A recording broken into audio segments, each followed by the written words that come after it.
மேகனா விஷயத்துல நீங்க மகா கூட நிக்கலன்னு நினைச்சு வருத்தப்படாதீங்க மாப்ள. மகாவை யாரும் கஷ்டப்படுத்த கூடாதுன்னு நீங்க நினைச்சிருக்கீங்களே தவிர மகாவை எங்கேயும் விட்டு கொடுக்கல. ஆனா நான் சொல்றேன்னு தப்பா நினைக்காதீங்க மாப்ள. உங்க மேல எனக்கு மரியாதையும் நம்பிக்கையும் இருக்கு. ஆனா அந்த நம்பிக்கை எனக்கு உங்க தம்பி கதிர் மேல இல்ல.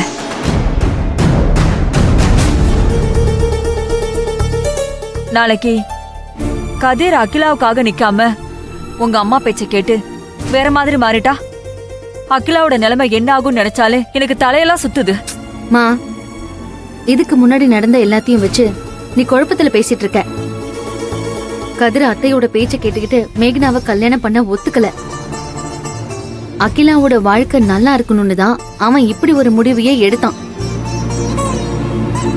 இதுக்கு முன்னாடி சின்ன சின்னதா கதிர் தப்பெல்லாம் பண்ணிருக்கான்.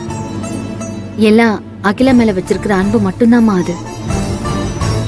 ஆனா கதிர் நீ நினைக்கிற மாதிரி பொறுப்பில்லாத பையன்லாம் இல்லம்மா.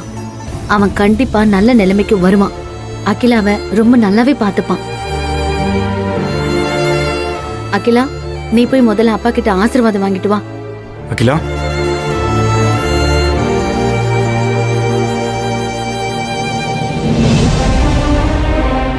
டேய் கதிர், நீ எதுக்குடா எங்க வந்த? எப்ப வந்த? நான் போய் வந்துட்டேனா? எல்லாமே கேட்டுட்டு தான் இருந்தேன். சரி உள்ள வா. நில்லு கதிர்.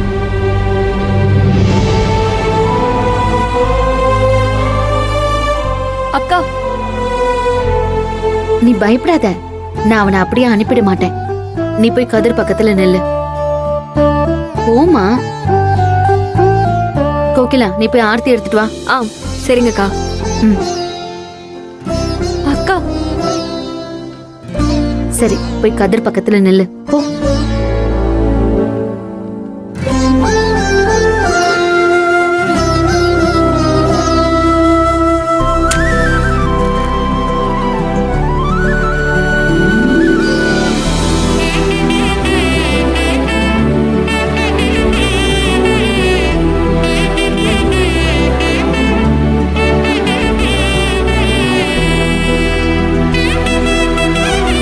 உள்ள வாங்க.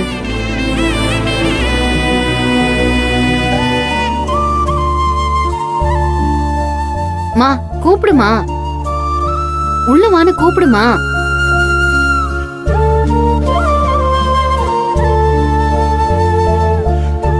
அத்த, இந்த வீட்டு மாப்பிள்ளையா நினைச்சு இப்ப நீங்க அவனை கூப்பிட வேண்டாம்.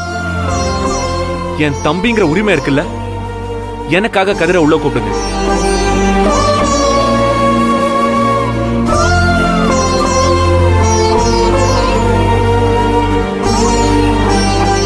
உள்ள வாங்க.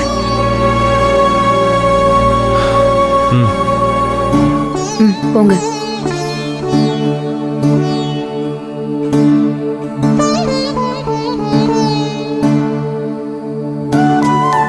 ரெண்டு பேரும் அப்பா படத்தை முன்னாடி விழுந்து கும்பிட்டுக்குங்க. போங்க.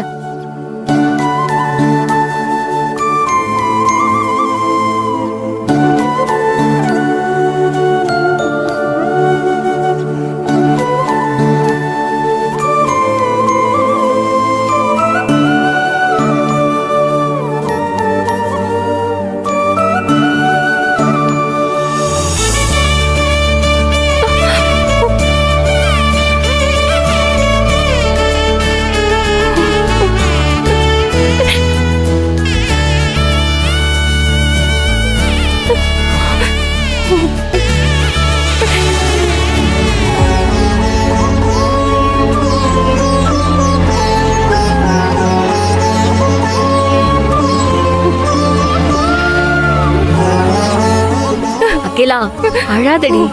அப்பா உங்களை ஆசீர்வாதம் தான் பண்ணிருக்காரு.